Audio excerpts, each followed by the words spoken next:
said, "Did you not think, Mr. Darcy, that I expressed myself uncommonly well just now, when I was teasing Colonel Forster to give us a ball at Meryton?"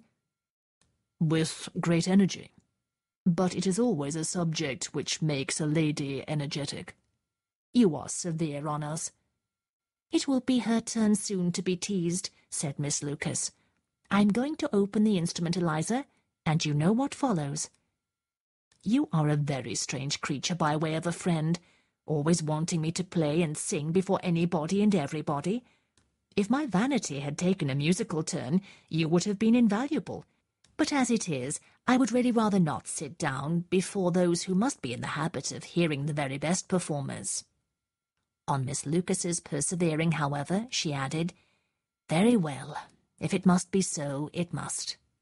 And gravely glancing at Mr. Darcy, "There is a fine old saying, which everybody here is of course familiar with, 'Keep your breath to cool your porridge,' and I shall keep mine to swell my song."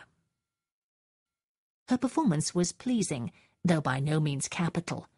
After a song or two, and before she could reply to the entreaties of several that she would sing again, she was eagerly succeeded at the instrument by her sister Mary, who, having in consequence of being the only plain one in the family, worked hard for knowledge and accomplishments, was always impatient for display. Mary had neither genius nor taste, and though vanity had given her application, it had given her likewise a pedantic air and conceited manner, which would have injured a higher degree of excellence than she had reached. Elizabeth, easy and unaffected, had been listened to with much more pleasure, though not playing half so well.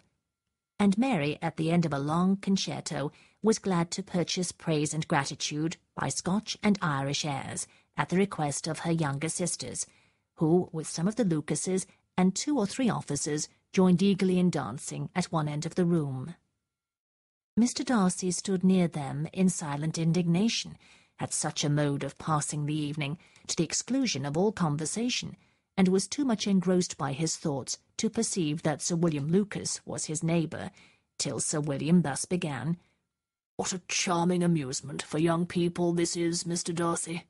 There is nothing like dancing, after all. I consider it as one of the first refinements of polished society." "Certainly, sir. And it has the advantage also of being in vogue amongst the less polished societies of the world. Every savage can dance." Sir William only smiled. "Your friend performs delightfully," he continued after a pause, on seeing Bingley join the group, "and I doubt not that you are an adept in the science yourself, Mr. Darcy." "You saw me dance at Meryton, I believe, sir?" "Yes, indeed, and received no inconsiderable pleasure from the sight. Do you often dance at St. James's?" "Never, sir." "Do you not think it would be a proper compliment to the place?" "It is a compliment which I never pay to any place, if I can avoid it." "You have a house in town, I conclude?" Mr. Darcy bowed. "I had once had some thought of fixing in town myself, for I am fond of superior society, but I did not feel quite certain that the air of London would agree with Lady Lucas." He paused in hopes of an answer, but his companion was not disposed to make any, and Elizabeth at that instant moving towards them, he was struck with the action of doing a very gallant thing, and called out to her, "My dear Miss Eliza, why are you not dancing? Mr. Darcy, you must allow me to present this young lady to you as a very desirable partner. You cannot refuse to dance, I am sure, when so much beauty is before you." And, taking her hand, he would have given it to Mr. Darcy, who, though extremely surprised, was not unwilling to receive it, when she instantly drew back and said with some discomposure to Sir William, "Indeed, sir, I have not the least intention of dancing. I entreat you not to suppose that I moved this way in order to beg for a partner." Mr. Darcy, with grave propriety, requested to be allowed the honour of her hand, but in vain. Elizabeth was determined, nor did Sir William at all shake her purpose by his attempt at persuasion. "You excel so much in the dance, Miss Eliza, that it is cruel to deny me the happiness of seeing you.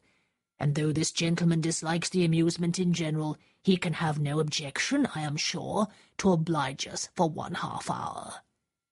"Mr. Darcy is all politeness," said Elizabeth, smiling. "He is indeed. But considering the inducement, my dear Miss Eliza, we cannot wonder at his complaisance, for who would object to such a partner?" Elizabeth looked archly and turned away. Her resistance had not injured her with the gentleman, and he was thinking of her with some complacency when thus accosted by Miss Bingley. "I can guess the subject of your reverie." "I should imagine not." "You are considering how insupportable it would be to pass many evenings in this manner, in such society, and indeed I am quite of your opinion. I was never more annoyed. The insipidity, and yet the noise, the nothingness, and yet the self-importance of all those people. What would I give to hear your strictures on them?" "Your conjecture is totally wrong, I assure you. My mind was more agreeably engaged. I have been meditating on the very great pleasure which a pair of fine eyes in the face of a pretty woman can bestow." Miss Bingley immediately fixed her eyes on his face, and desired he would tell her what lady had the credit of inspiring such reflections. Mr. Darcy replied with great intrepidity, "Miss Elizabeth Bennet." "Miss Elizabeth Bennet?" repeated Miss Bingley. "I am all astonishment. How long has she been such a favourite? And pray, when am I to wish you joy?" "That is exactly the question which I expected you to ask. A lady's imagination is very rapid. It jumps from admiration to love, from love to matrimony in a moment. I knew you would be wishing me joy." "Nay, if you are serious about it, I shall consider the matter as absolutely settled. You will be having a charming mother-in-law indeed, and of course she will always be at Pemberley with you." He listened to her with perfect indifference, while she chose to entertain herself in this manner. And as his composure convinced her that all was safe, her wit flowed long.